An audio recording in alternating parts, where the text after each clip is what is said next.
Já não está.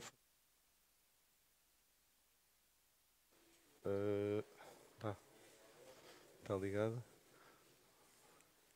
Mas não muda. Ok. É o contrário. Tecnologia. Então, posso começar? Gil? Ok, então, bom dia a todos. Muito obrigado por estarem presentes. Muito obrigado à empresa e ao Gil em concreto que nos convidou para estar aqui a falar hoje. Eu estava a comentar com o João Coimbra que é fantástico ver a audiência que temos aqui hoje, sobretudo uma camada muito jovem, isso é interessante. E também agradecer a presença do Mário Cunha, que está ali, o Mário, professor da Universidade do Porto, que eu vinha a falar ontem com ele e vinha a dizer, e vinha a comentar porque é que me convidaram, vim de Lisboa e tinham aqui o Mário da Universidade do Porto, que é um gênio, é um pequeno gênio da agricultura de precisão. Mas pronto, vamos ver se consigo acrescentar valor. Pronto, tem aqui, portanto, eu sou o Ricardo Braga, sou do ISA e venho aqui falar-vos hoje sobre aquilo que é, em meu entender, ou que deve ser o roteiro para a adoção. Portanto, queria também felicitar a apresentação anterior do Sérgio, que nos fez aqui uma excelente panorâmica daquilo que a empresa pode oferecer. Mas eu vinha-me focar numa área que eu acho que é o estrangulamento, que eu acho que é o difícil, que é a parte agronómica, a agronomia da coisa. Portanto, temos o hardware, temos o software, mal ou bem, temos feito uma evolução gigante, uma coisa incomparável. Está aqui depois o João Coimbra, que também pode dar esse testemunho em relação àquilo que era quando começámos. Para terem uma ideia, eu comecei a estudar agricultura de precisão nos Estados Unidos em 1996, no meu doutoramento, e na altura, portanto, 96, já são uns aninhos, na altura, já a maior parte dos agricultores no Corn Belt, que foi onde eu trabalhei, já tinham ceifeiras, já tinham terminais da Bolsa de Chicago no escritório, já falavam com os brokers para vender o milho. E pronto, e depois quando voltei para Portugal, temos feito tentar descolar a agricultura de precisão, que em determinadas áreas hoje são corriqueiras, não é? Aliás, eu vou usar um exemplo de uma tecnologia que é hoje, já nem se pode considerar uma inovação, mas depois há outras que infelizmente é aquilo onde nós achamos que está o grande potencial da agricultura de precisão, que estão muito, muito difíceis de descolar. Okay? E então aqui a minha apresentação é um bocadinho falar-vos sobre isso.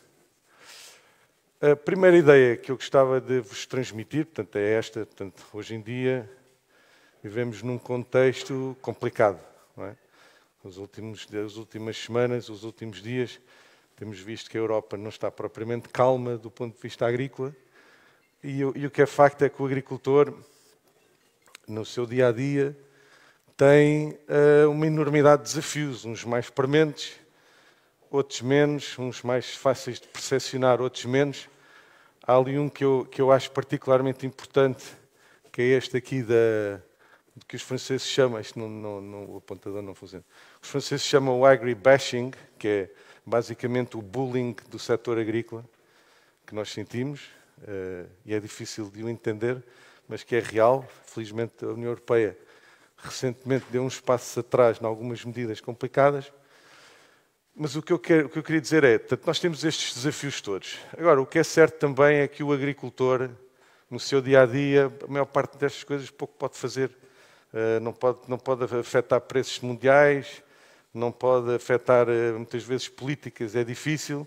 Mas há uma coisa que nós podemos fazer nas nossas explorações, que é ser bons agricultores. Ser um bom agricultor significa usar bem os recursos, de forma otimizada. Portanto, esta ideia da eficiência, que é um resultado a dividir pelo input, muitas vezes, por exemplo, no caso da medida do uso eficiente da água, isto foi interpretado como uma poupança, e a eficiência não tem nada a ver com poupança, tem a ver com tentar tirar o maior resultado de uma determinada entrada num sistema, que seja adubo, seja máquinas agrícolas, seja azoto, seja o que for. Portanto, isto verdadeiramente, este fazer mais com menos, esta eficiência, otimização, tomar boas decisões, que são boas decisões, são decisões informadas, ou seja, falou-nos disso antes, são decisões oportunas, portanto, no momento certo, no local certo. E é isso que, independentemente de podemos trabalhar nos outros desafios a nível das organizações, das que representam os agricultores individualmente, em manifestações, tudo isso. Mas isto está dentro de portas e isto, cada um de nós, cada produtor, pode todos os dias melhorar. E o que é facto é que nem sempre é assim, ou arriscar-me a dizer, esse é o grande, é o elefante branco na sala, que é no silêncio da sala de tomada de decisões. Muitas vezes fazemos fertilizações sem análise de terra, fazemos regas sem sondas, e é nesses pequenos pormenores que se vai muita da eficiência neste e noutros. Contabilidade, outro tipo de decisões. Portanto, para tomarmos boas decisões, nós precisamos de dados, foi dito, mas também precisamos de contexto. Os dados não existem, os dados com contexto chama-se informação. E precisamos de uma coisa muito importante, que muitas vezes quem aproxima a agricultura de precisão do lado da tecnologia se esquece, que é precisamos de um conhecimento agronómico muito apurado. Nós precisamos de perceber como é que as plantas funcionam, como é que é a fotossíntese, como é que é a absorção dos nutrientes, como é que, portanto, e esses dados e essas questões são fundamentais. Portanto, basicamente, aquilo que nós advogamos é aqui esta métrica do conhecimento por hectare, conhecimento visto como um fator de produção, como o azoto, como o fósforo, como a mão de obra, e é o que nós precisamos de aumentar nas explorações agrícolas. Como é que aumentamos o conhecimento por hectare? Aumentamos quer pela contratação de um técnico, quer pela compra de um equipamento, com eletrónica, quer contratando uma condutividade elétrica do solo. Portanto, tudo isso é densidade de conhecimento que depois se traduz, e vamos ver isso no caso da Cholda, no concreto, ou vão ver isso, se traduz na tal eficiência do uso de fatores. Mais quilogramas de grão por quantidade de azoto, mais grão por unidade de água, e são essas métricas que nós devemos todos estar a pensar e a otimizar todos os dias. E, portanto, temos ali esta lógica dos 3 R's, do right place, right time, right amount, que é toda a filosofia que está por trás da agricultura de precisão. Pronto, eu não deixo de ser um académico e nós gostamos de definições para ficar tudo muito bem esclarecido. Esta é a definição da agricultura de precisão da ISPA, que é a Associação Internacional da Agricultura de Precisão. Esta decisão, reparem, a agricultura de precisão começou no final dos anos 80, que é mais moderna. Portanto, já não é nova também. A definição, quando a ISPA decidiu definir o termo, verificou que na bibliografia havia mais de 40 definições de agricultura de precisão. Okay? E então eles decidiram, não, vamos criar aqui uma que todos possamos usar. E essa definição já foi, entretanto, atualizada para incluir também a parte animal. Eu não a vou ler, mas tem ali componentes que são fundamentais. Portanto, é uma estratégia de gestão, reúne, processa, analisa dados individuais e espaciais para apoiar decisões e melhorar a eficiência, produtividade, rentabilidade, etc. Portanto, não fala de tecnologia. Okay? Não fala da tecnologia. A tecnologia deve e tem que ser vista como uma ferramenta, um meio, e não como um fim em si mesmo. E isso também é um desafio, porque, como sabemos, uma coisa que caracteriza o nosso setor é nós gostamos, alguns agricultores, gostam de ter boas máquinas e competência, etc. Portanto, esta definição é genérica, portanto, não foca particularmente a tecnologia, é ampla e é transversal. Este slide que aqui está não é apropriado para esta audiência, penso eu, porque foram escolhidos a dedo para aqui estar, mas foi um slide que eu usei durante uns tempos como antídoto. Porquê? Porque eu fazia o meu pitch da agricultura de precisão e eu tinha, no final, eu já sabia o que é que ia acontecer de perguntas que me iam colocar e que eu interpretava e interpreto como as desculpas. Coisas que, ok, isto é muito bonito, isto é até interessante, deveria ser isto que eu deveria fazer, mas... Pronto. E então vem este rol de que eu acho que são mitos e tenho experiência prática de que são mitos, nomeadamente o mito do preço, nomeadamente o mito das grandes áreas. Estamos aqui no Norte, não é uma área que se caracteriza propriamente por grandes áreas. Eu trabalho com produtores vinhas, por exemplo, com pouco mais que 50 hectares e que fazem agricultura de precisão do melhor que há. Conheço produtores que não têm um GPS e fazem agricultura de precisão.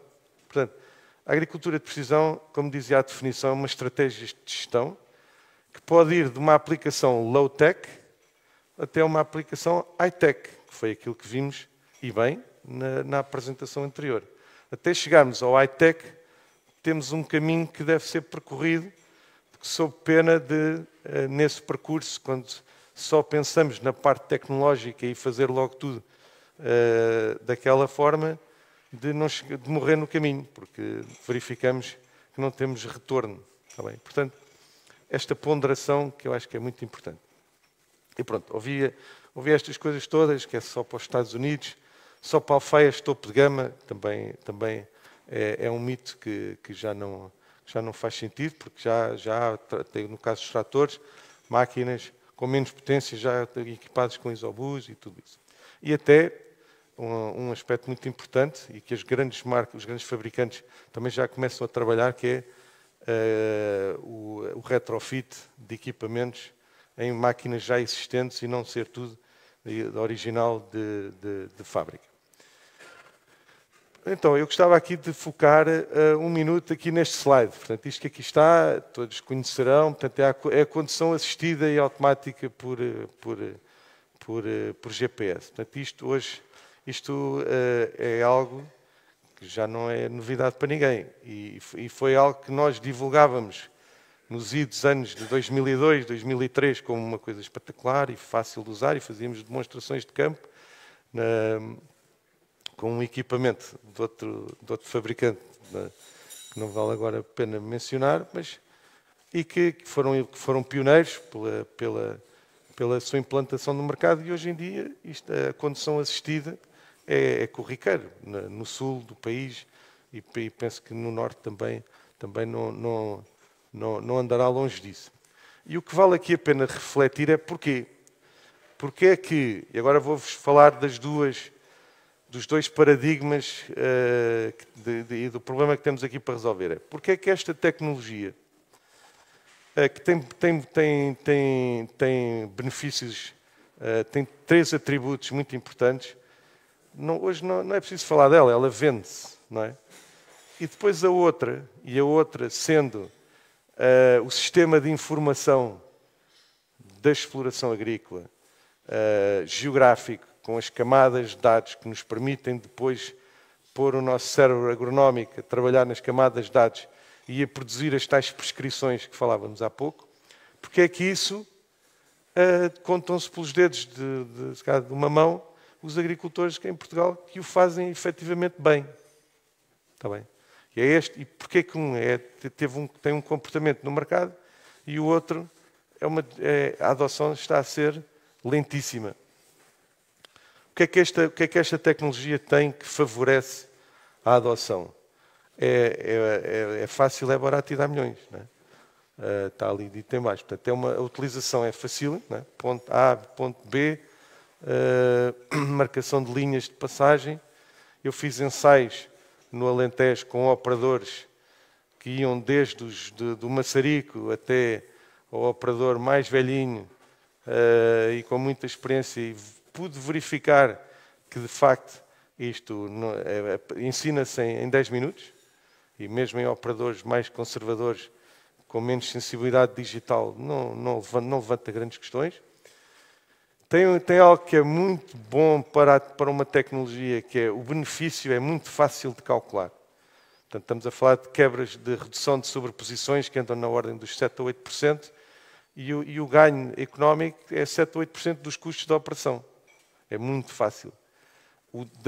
Da outra, portanto, da criação de um sistema de informação numa exploração, não é tão fácil de perceber diretamente qual é o input, embora eu vou tentar dar algumas luzes em relação a isso. E, finalmente, o custo é módico, não é? Que vai desde o equipamento com volante elétrico, que hoje pode andar nos 7 ou 8 mil euros, até aplicações Android no telemóvel para fazer a distribuição de adubo numa pastagem, que é totalmente gratuito.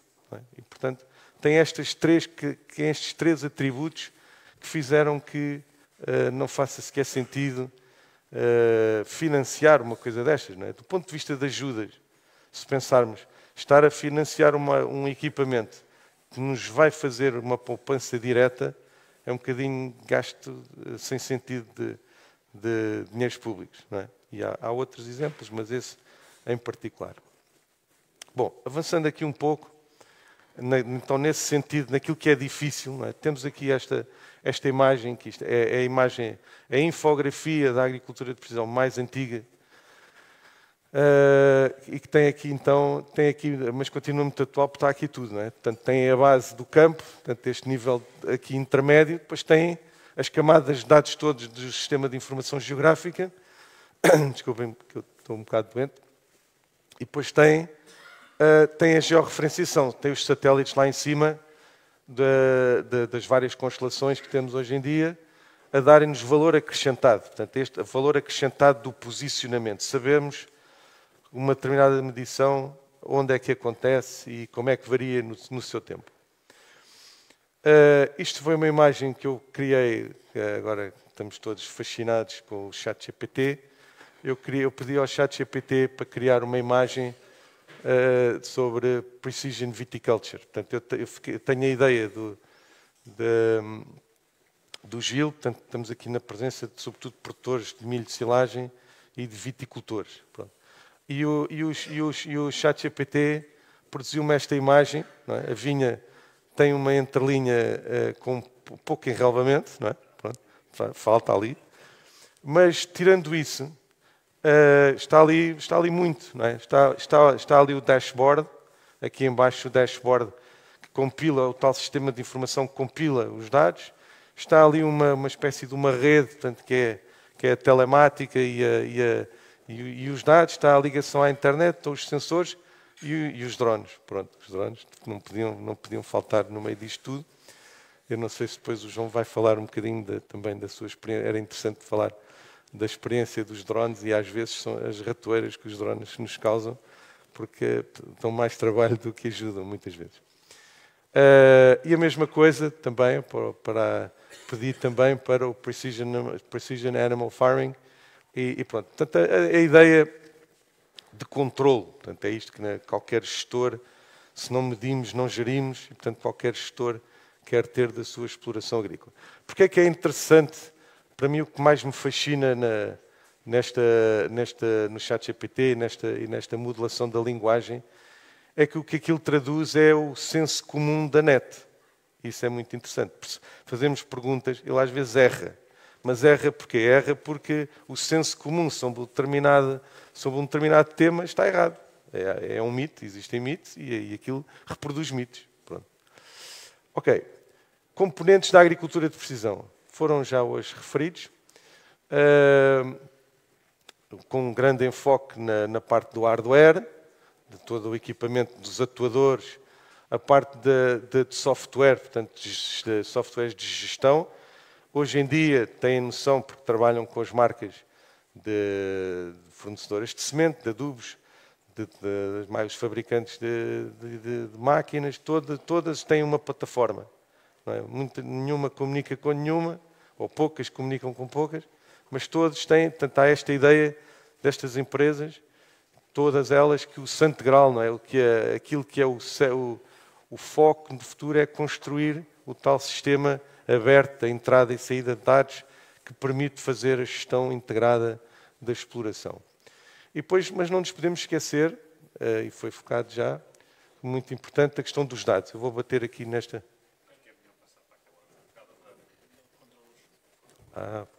Ok. Peço desculpa. Assim para mim faz mais brilho. Tudo bem. E pronto, e o conhecimento do sistema agrícola. Eu foco aqui, digo, já é a segunda vez que refiro aqui a questão do conhecimento do sistema. Porquê? Porque nós, e bem, se lembram, tivemos uma crise em 2008, 2009 do subprime, e o setor agrícola atraiu profissionais de outras áreas, de gestores, de eletrónica. Portanto, isso foi, para a agricultura, foi muito bom, porque trouxe novas formas de pensar e trouxe também muitas empresas tecnológicas. E eu vi muitas empresas que, entretanto, já mudaram um pouco o rumo, felizmente, que achavam que a agricultura de precisão, que era só ter uns drones, que não era preciso agrónomos para perceber o que é que se estava ali a passar. E essas empresas rapidamente perceberam que só isso, aquele modelo de negócio só funcionava nas grandes empresas que tinham lá dentro os agrónomos que faziam a interpretação das imagens ou do que quer que fosse. Está bem? E, portanto, é muito importante perceber que sem essa componente não vamos a grande lado. Pronto, eu tinha este slide aqui porque depois vou-vos disponibilizar a apresentação e, portanto, fico aqui com uma listagem das tecnologias-chave e os anos em que entraram no mercado. Agora, aquela imagem do ChatGPT é muito apelativa, muito interessante. As plataformas que existem das várias empresas também são muito intuitivas, de todas elas. Mas quando nós esprememos o limãozinho, não é? Quando nós vamos ao sumo, é isto que aqui está. Isto que aqui está, e tem a ver com um slide que eu vos vou apresentar mais à frente, tem que ver com, então, foi um convite, fui ver isso, João, um congresso na Póvoa do Varzim da Ampromis, em 2019, 2018, em que o Tiago Silva Pinto da Ampromis me pedia para explicar como é que a agricultura de precisão se aplica ao agricultor de pequena e média dimensão. E eu fiz um rol de estratégias e uma delas é esta. Este software que aqui está é o QGIS, é o software que nós usamos nas universidades para ensinar sistemas de informação geográfica aos alunos, e é um software open source, completamente gratuito. Okay? Portanto, e permite... ou seja, eu não digo que se abandone, nomeadamente, também seria desagradável fazê-lo agora. Eu acho que têm que trabalhar em conjunto, porque eu tenho experiência em algumas das aplicações e de proprietárias e dos fabricantes fazem muita coisa, mas não fazem tudo o que é necessário, nomeadamente em filtragem de dados, nomeadamente em overlays de dados, etc. E, portanto, é sempre bom ter um backup nosso dos dados num sistema destes, onde temos acesso às funcionalidades todas que precisamos para tratar de dados. Também, hoje não é tema, portanto, a questão da zootecnia de precisão, mas, portanto, trazer-vos aqui este slide para não nos esquecermos, portanto, toda essa parte também segue este movimento, né? Se chama Precision Livestock Farming, e também congratular-nos, podemos dizê-lo, que temos em Portugal 2 agricultores de referência nacional, certamente, europeia e mundial, na parte agrícola. Vamos ouvi-lo a seguir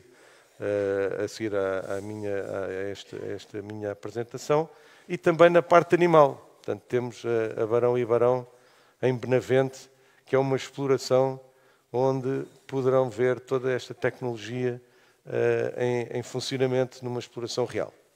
Pronto, agora passando à fase concreta, como é que nós pomos isto a funcionar? Portanto, existe um ciclo. Este ciclo é aqui que começam os problemas. Este ciclo tem aqui uma primeira fase de medição da variabilidade, portanto, e construção do tal sistema de informação. Okay? E só depois disso é que temos então ali cartas de prescrição e a aplicação de taxa variável. Este processo, que se explica em menos de 30 segundos, levar isto à prática leva tempo. Porque imaginem, uma carta de produtividade, como as que vimos ali há pouco, é 1 ano. E a menos que tenhamos várias culturas no mesmo ano, temos uma carta por ano. E há variabilidade de ano para ano. Portanto, nem sempre as manchas estão no mesmo sítio, depende da causa da variabilidade. Portanto, isso obriga-nos então a dizer que, ok, então eu vou ter que esperar, vou ter que colecionar 2, 3, 4 anos de dados para conseguir ter massa crítica para começar a tomar decisões. Esta é a mais pura das realidades. Agora, isto não vende, mas esta é a pura das realidades. No entanto,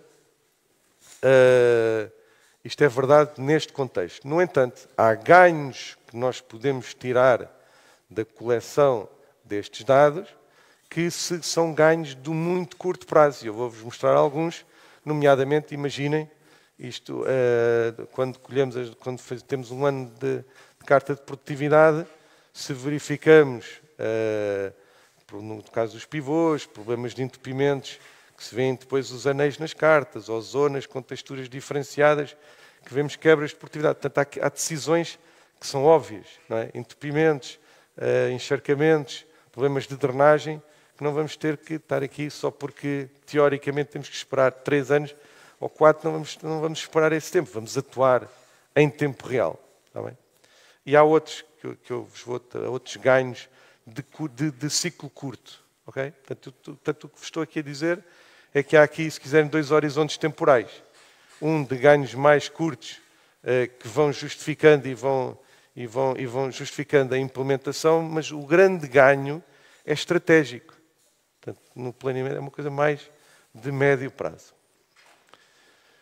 E o que estamos aqui a falar, portanto, esta imagem também é bastante conhecida, portanto, a tecnologia de taxa variável baseada em mapas, foi aquilo que nos foi apresentado, portanto, temos os mapas, temos a análise toda no computador, consola e aplicação, e depois temos um outro lado, tido como o futuro do futuro, da agricultura de precisão, e que já é realidade para alguns fatores de produção, que é o chamado agricultura de precisão em tempo real, baseada em sensores. Portanto, não tem sequer GPS, temos a sensorização, temos a comunicação para a consola e temos a atuação em tempo real. Okay? E existem no mercado já produtos a funcionar com esta lógica. Portanto, sensor no topo da cabine, mede a refletância da cultura e em tempo real, previamente calibrado, faz a dosagem do azote para a aplicação diferenciada.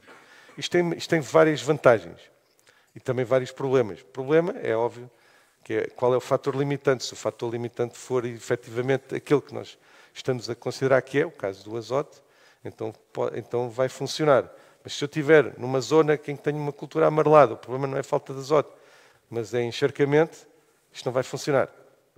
A necessidade da abordagem integrada. Portanto, a agronomia, como sabem, tão bem ou melhor que eu, é uma área de trabalho extremamente complexa por isso mesmo.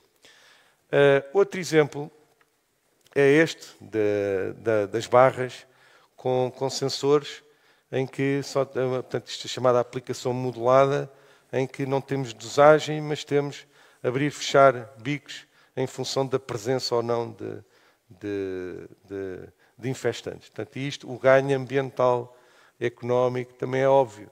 Portanto, isto é daquelas coisas que não vamos estar à espera do tal ciclo mais longo. Portanto, são ganhos de muito curto prazo. O problema aqui nesta tecnologia ainda é o preço. Portanto, é um exemplo, é como os pivôs VRI, portanto, a taxa variável nos pivôs, custa, a tecnologia bem aplicada custa tanto como o pivô em si. Okay? Aqui, tendo um sensor destes por bico, estamos a falar, a última vez que chequei o preço, estamos a falar de 3, 4 mil euros por bico. Portanto, se não for um prestador de serviços com muita área, é difícil justificar uma coisa destas. Está bem? Pronto.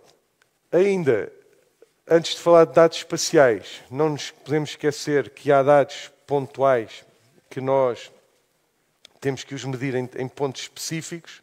O caso das sondas, as sondas de água no solo, é algo que está perfeitamente disponível e lá está. Muitas vezes eu ouço dizer que as sondas, isto é uma coisa cara, e eu gostava de perceber como é que é caro.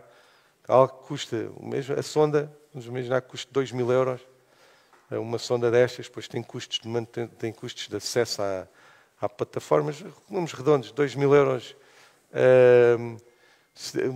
dura 10 anos, eu tenho sondas há mais de 10 anos, mas dividido por 10 dá 200 euros, amortizada ao ano, imaginem, amortizada em 10 hectares, são 20 euros hectare ano, está bem? Que cultura é que não justifica 10 euros hectare ano? Nem um cereal de inverno. É problemático para isso. Portanto, agora, a questão é que ela tem que ser... Muitas delas estão instaladas e são só umas curvas que ali andam, que ninguém percebe muito bem o que é que ele anda a fazer. Portanto, elas têm que ser bem aferidas, também têm que ser bem localizadas nas parcelas. Portanto, isto é o resultado de um algoritmo numa vinha, usando a condutividade elétrica do solo, portanto, os percentis 20, 30 da condutividade elétrica do solo, para a localizar em termos macro. Portanto, a coisa tem que ser bem instalada para tirarmos real e efetivo partido.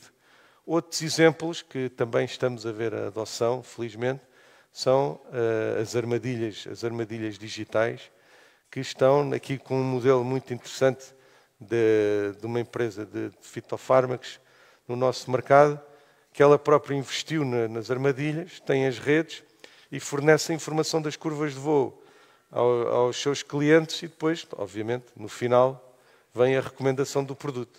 Pronto. Mas é um modelo interessante. Estamos a falar de equipamentos que não custam 1.000 euros ou custam um pouco mais que isso. Está bem?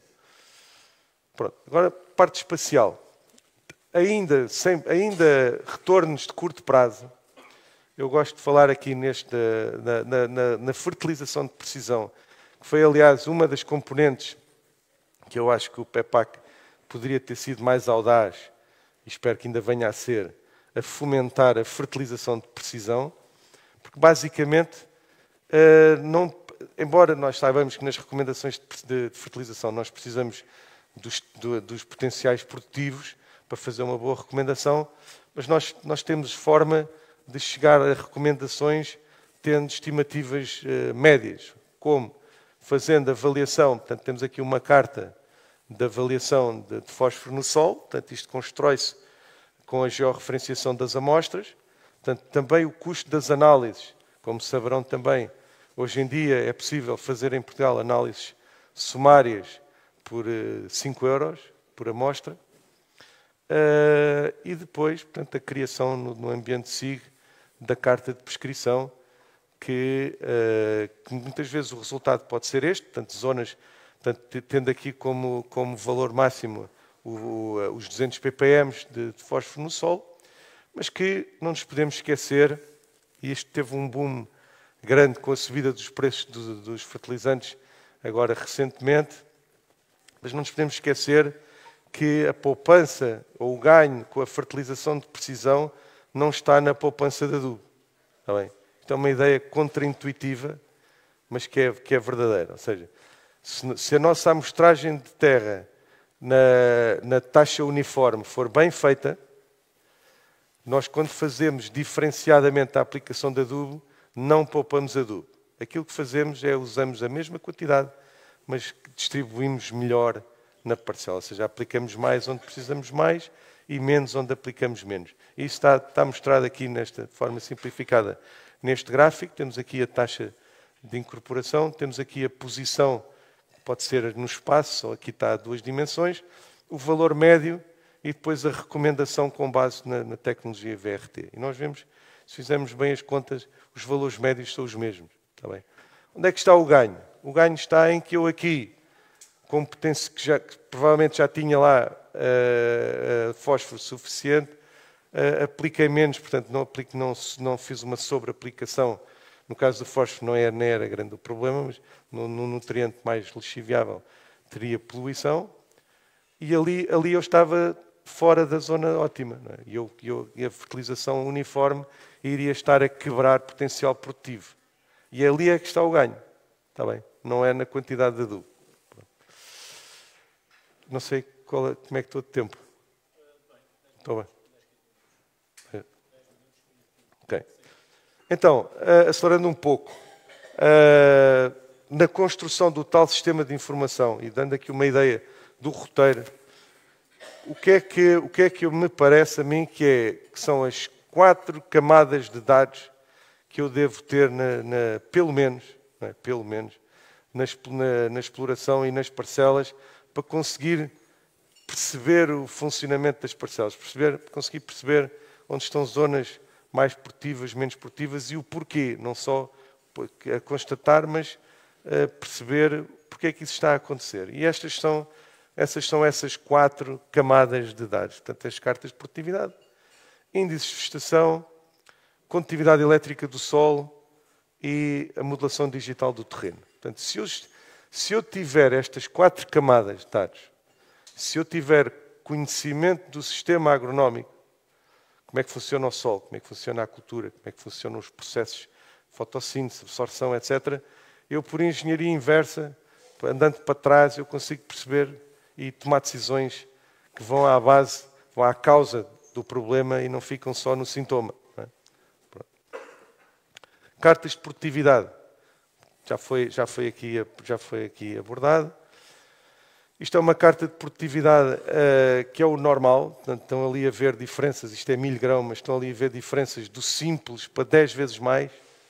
Portanto, de 2 toneladas para 20 toneladas. Isto é normal. Okay? Nenhuma parcela é homogénea com a gestão diferenciada. Podemos reduzir a homogeneidade, mas há sempre diferenciação. E porquê é que há diferenciação? Por todas as causas que podem originar a variação na produtividade. Solos, topografia, a nossa gestão, a nossa própria gestão inclusiva. E, portanto, o trabalho que há aqui a fazer nas cartas de produtividade lá está, isto é 1 ano, não é? Seria necessário ter mais anos, mas é, desde logo, construir aquilo que na minha opinião, é a forma mais persuasiva de convencer um produtor que é preciso atuar, que é calcular a carta da margem bruta. Portanto, que é multiplicar pelo valor de mercado do grão, reduzir custos de produção e temos esta carta de margem bruta onde nos indica onde ganhamos dinheiro, onde perdemos dinheiro e isto, para um produtor saber que há zonas que ali a vermelha, em que estamos não é a trabalhar para aquecer, é trabalhar para perder dinheiro. Incomoda, não é? E, portanto, temos que estabelecer estes pontos de amostragem, estes smart points, ir ao terreno, que é muito importante, sempre. Portanto, a agricultura de precisão não tira trabalho de campo, adiciona trabalho de campo, percebê-los e começar a atuar. Além disso, aqui sempre os 3 passos que eu recomendo para analisar este tipo de informação, que é a magnitude da variação, se tem significado prático, a estrutura dos dados, portanto, se temos dados que não são aleatórios ou se temos dados que são estruturais, basicamente se temos manchas, zonas agrupadas de maior e de menor produtividade. E depois, no final, uma parte também muito importante são os padrões, que vemos ali, se olharem com cuidado, ali vêm aqui alguns anéis, não é? Sabendo que está ali um pivô, portanto já começamos então a fazer esta inferência. Ou, por exemplo, se eu vos adicionar, lá está a informação de contexto, que esta zona aqui é uma zona baixa, ou seja, é uma zona de confluência, zona mais baixa, num pivô que é regado, que é à partida suficientemente fertilizado. Se eu tenho uma zona baixa que aumenta a produtividade, eu posso tirar conclusões em relação à gestão do resto da parcela. Não é? Quer dizer que há alguma coisa ali que está a ser limitante do outro lado. E, portanto, é todo este tipo de inferências que nós ganhamos quando começamos a acumular dados de ano após ano. Em relação à camada dos NDVIs, portanto, os NDVIs foram referidos, portanto, o NDVI é um índice que tem barbas, não é? É um índice muito antigo, depois terão acesso, eu tenho uns vídeos onde explica onde é que vocês podem gratuitamente, hoje em dia, aceder a esta informação na internet. Nós sabemos, tem ali o percurso típico, é parecido é parecido e está diretamente relacionado com o índice de área foliar, portanto, ao longo dos ciclos. E isto aqui é uma imagem obtida a partir de uma vinha, e pronto, basicamente é um índice que varia nos corpos terrestres entre 0 e 1 e dá-nos indicação de quantidade e conforto vegetativo da biomassa. No fundo, é uma espécie de um raio-x à nossa cultura. É algo que nós temos gratuitamente no programa europeu Copérnicos, temos gratuitamente desde 2016, agora de 5 em 5 dias, e isto é um luxo. Nos 10 a 12 mil anos da história da agricultura, nós temos uma ferramenta que nos diz em cada 5 em 5 dias onde é que estão as dores, onde é que a cultura está com boa performance, onde é que nós temos problemas que temos que acudir e resolver. Está bem? Portanto, é um luxo verdadeiro que nós temos à nossa disposição. Não há bela sem senão. Pontos negativos. As nuvens, como hoje, não nos ajudam. Portanto, temos tido anos de primaveras com alguma chuva e só que temos a primeira imagem com qualidade muito tarde no ciclo, por exemplo. E o pixel, a resolução, que é a área mais pequena de cultura que conseguimos ver, que anda nesta informação do Sentinela, anda nos 10 por 10 metros. Tá bem? Para algumas culturas, como o milho, funciona, para outras nem tanto. Pronto, aqui um slide a explicar. Índice de vegetação AN, e todos os dias aparecem novas publicações com os novos índices. O que eu digo, e acho que não estou enganado, é vamos nos focar mais nos índices mais básicos, que o NDVI tem infravermelho e tem vermelho, tem informação essencial e para 90% das coisas que nós precisamos, se trabalharmos bem nas escalas, ele resolve-nos e identifica-nos os problemas nas parcelas. Naquele link que ali tem, está lá um vídeo que explica como é que se faz a análise e como é que podem usar isso hoje ao final do dia, quando forem para casa.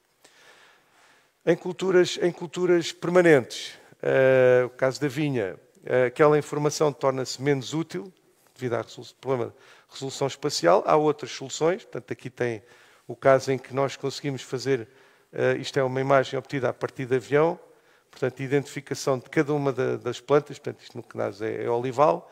Aqui a comparação entre o que é uma imagem de Sentinel e o que é essa imagem de maior resolução, esta já paga, pronto, portanto já tem algum custo adicional.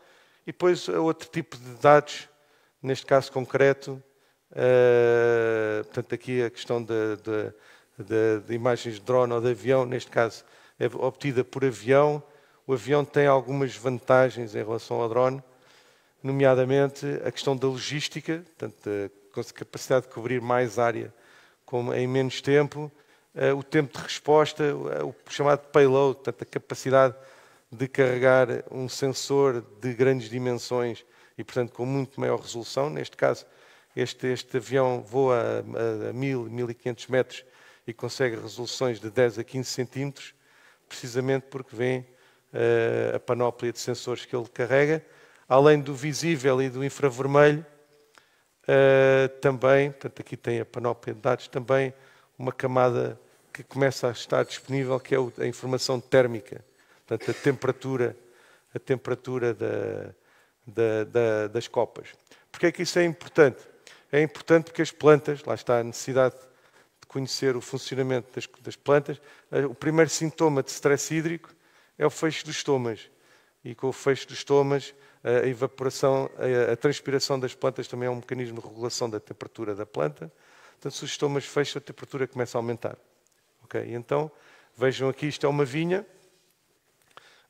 E aqui o que tem é todas as zonas que estão mais violeta, é onde tem maior conforto hídrico, e todas as zonas que estão mais amareladas é onde tem mais stress hídrico. Portanto, isto já é um caminho à frente do NDVI básico, que nos dá stress, mas não nos diz a causa do stress. O térmico já nos consegue diferenciar e ir um bocadinho mais além, dizer, ok, temos problemas, e o problema é de origem hídrica e não de origem nutricional, por exemplo. E, portanto, imaginem, nos tais ganhos de curto prazo, estes pontos todos que vocês aqui veem, mais escuros, são fugas no sistema de rega. Portanto, imaginem, em vez de, numa imagem que pode custar por voo, pode custar 5 ou 6 euros por hectare, em vez de percorrer as linhas todas à procura das fugas, ter a possibilidade de uma ferramenta destas, ir marcar pinos naqueles pontos e com a aplicação ir ao local e corrigir diretamente e sem atrasos. Está bem? Portanto, o ganho em termos de eficiência e de oportunidade da atuação, que pagam diretamente a imagem só nessa aplicação. E depois ainda tem toda a outra de NDVI, que é o que está aqui mostrado. Okay? Portanto, o zoom in, informação de variação entre voos, o que é que aumentou. Portanto, neste caso aqui, é um índice de stress hídrico criado, um Crop Water Stress Index, baseado no térmico. Está bem? Portanto, que é uma tendência que vamos ver desta especialização dos índices. A possibilidade de ligar e desligar camadas e, portanto, reparem, neste caso aqui, portanto, isto aqui é um amendoal e que nos dá, portanto, foram desligadas as camadas de stress mínimo e sem stress. E só ficou o stress moderado e o stress máximo. E o que é que vocês verificam? Verificam que há manchas, há zonas, com estrutura espacial onde precisam de atuação direta, mas também verificam que há aqui muitas estruturas lineares. E estas estruturas lineares são linhas que estão entupidas. Está bem? Portanto, a ideia de que não é só uma carta de NDVI que tal, agora tens que ir ao campo, perceber, analisar a ligação direta entre a imagem e o que é que nós temos que fazer diretamente é extremamente importante. E é também uma tendência dentro da agricultura de precisão, é o ir mais além e o dizer logo o que é preciso fazer e não ficar, agora vamos perceber. Okay? Embora mantenho que o grande ganho, a médio e longo prazo, é nesse entendimento e no ajuste depois de resolução de fatores limitantes localmente, ou se não for possível economicamente, tecnicamente viável, baixar custos de produção para maximizar a margem bruta em algumas zonas das parcelas. Pronto, novamente, linhas entupidas. Vou acelerar aqui um bocadinho, tanto faltas de pressão. E pronto. Também, aqui no caso da mesma informação aplicada ao milho, portanto, isto são pivôs de milho, portanto, NDVI térmico, stress hídrico, e portanto, aqui claramente, portanto, vemos que há aqui um problema ali naquelas torres. Depois a informação da altimetria, da modelação digital do terreno. Portanto, o que se trata é de obter informação deste género, precisa de metro a metro da altimetria e, a partir daí, derivar parâmetros do terreno secundários, como seja a acumulação de água, o índice de acumulação de água, como seja o declive, como seja outro tipo de indicadores. Este indicador aqui do declive, por exemplo, numa vinha plantada, ajuda-nos, por exemplo, a perceber a suscetibilidade à erosão. E, portanto, se eu quiser orientar um enrelvamento de entrelinha, ter mais cuidado em determinadas zonas que eu sei que, fruto do declive e também do comprimento da encosta, tenho maior suscetibilidade de erosão do solo. Mas também em pré-plantação, que é algo que nós costumamos chamar de viticultura de precisão preventiva, que é tomar decisões antes da plantação para prevenir a variabilidade. Esta informação ajuda-nos a drenagens, a instalação onde temos que instalar drenos, ajuda-nos na orientação na dimensão dos setores, na orientação das linhas de plantação para as máquinas depois não terem declives transversais excessivos, etc. Portanto, novamente, ter dados para tomar decisões acertadas. E aqui tem as tais linhas de acumulação de água em cima do modelo digital do terreno e que são as zonas de eleição para a instalação dos drenos. Por curiosidade, mostro-vos as linhas de drenagem sobrepostas com uma carta de NDVI. Portanto, e vejam vejam o que é que aqui acontece, vejam o que é que aqui acontece, vejam o que é que aqui acontece. Portanto, a natureza e a teoria juntam-se, não é? Faz sentido, nós percebemos porque é que as coisas acontecem e a partir daí podemos tomar decisões. Carta de condutividade elétrica é uma camada, portanto é a quarta camada de dados que também não devemos descurar nas explorações. Estamos a falar de levantamentos que são perenes, portanto estamos a falar que têm tempos de vida útil de 10 anos ou mais e que estamos a falar de 35, 40 euros por hectare. Portanto, ao ano amortizado estamos a falar de 3 euros. Portanto, o mito do custo é difícil de suportar.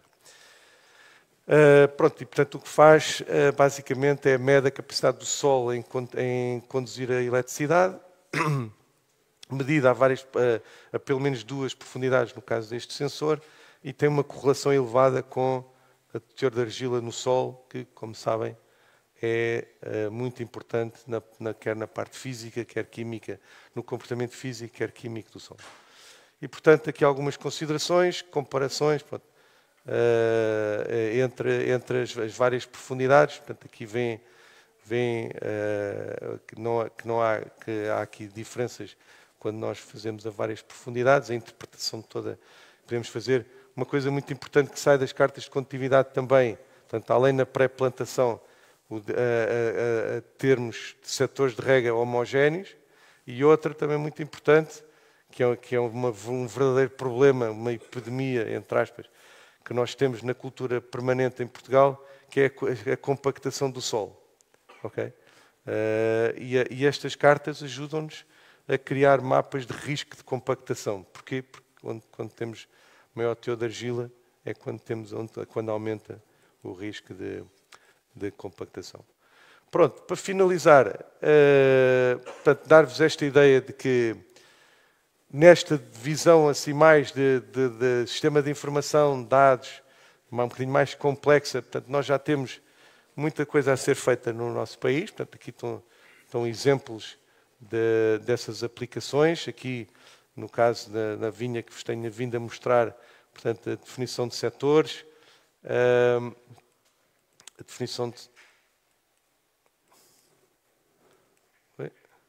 definição de setores, a utilização...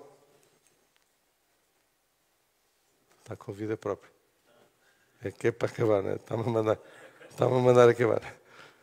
Ok, drenagem. Pronto, aqui me ia-vos mostrar também mais um caso de aplicação low-tech. Portanto, tirarmos partido. Portanto, isto é Google Earth num telemóvel colocado numa cabine, portanto, muito low-tech. Portanto, nada a ver com aquilo que podem fazer de forma muito mais fácil com os sistemas da John Deere, mas tirar partido de facto de serem máquinas não DPA e, portanto, jogando com a velocidade da máquina, poderem ter um VRT low-tech. Portanto, e aqui a carta de mais aplicações. Pronto, isto aqui eu depois vou-vos dar, vão ficar com o PDF. Tenho aqui uma seriação daquilo que me parecem ser o porquê, o que é que explica este atraso e esta lentidão na adoção. São vários. Há também problemas da maneira como a tecnologia se apresenta. Portanto, não é só uma questão como muitas vezes falamos, de necessidade de formação, sensibilização. Há também problemas isto precisa de ser mais simples e precisa de depender menos de especialistas e precisa ser uma coisa mais rapidamente acessível ao grande público. O tal slide que vos falei no início, está aqui, 9º colóquio de milho em 2018 na Póvoa de Varzim, que era como é que nós poderemos, porque isto é muito importante, porque não é só, na altura foi feito o desafio para os produtores na zona aqui do Porto, mas na realidade isto é o país todo. Não é? Nós temos a ideia de que no sul são grandes explorações, no norte são pequenas, quer dizer, há parcelas com muito pequena dimensão na zona da Golgã, não é? E que parcelas com formatos difícil de muitas vezes, de trabalhar. E, portanto, isto que aqui está é uma listagem de aproximações que podemos ter para, basicamente, reduzir o limiar de rentabilidade da adoção destas tecnologias. E, aos poucos, fazendo estas adoções iniciais, depois perceber do retorno, então avançar para estádios mais avançados de incorporação tecnológica. E aqui temos, portanto, os sensores de baixo custo, softwares, o retrofit faz o EOM, recursos a prestadores de serviço, que era uma discussão que estávamos ali a ter há pouco, muito importante. Os prestadores de serviço são fundamentais com este incremento tecnológico das máquinas, porque são eles que têm mais área, conseguem a especialização tecnológica, coisa que para o produtor é difícil terem o know-how interno para o constante upgrade das máquinas. E outra coisa também que gostava de referenciar, também muito importante, uma estratégia que deve estar sempre subjacente, é a questão das organizações de produtores, que também devem ter aqui um papel muito importante. Isto já não vou falar porque já não tenho tempo, fica ali. E, exatamente, para terminar só esta mensagem, agricultura, reticências de precisão. Portanto, não vamos começar pelo telhado. Está bem? A agricultura de precisão é um aprimoramento da gestão agronómica, mas que de nada vale, está lá nos princípios, um dos princípios, que é não faz milagres. Não é? O agricultor, o produtor tem que ter as máquinas calibradas, tem que ter a gestão, a contabilidade analítica, boas práticas, regra. Não é algo que vem resolver todos esses problemas, é algo que acrescenta no final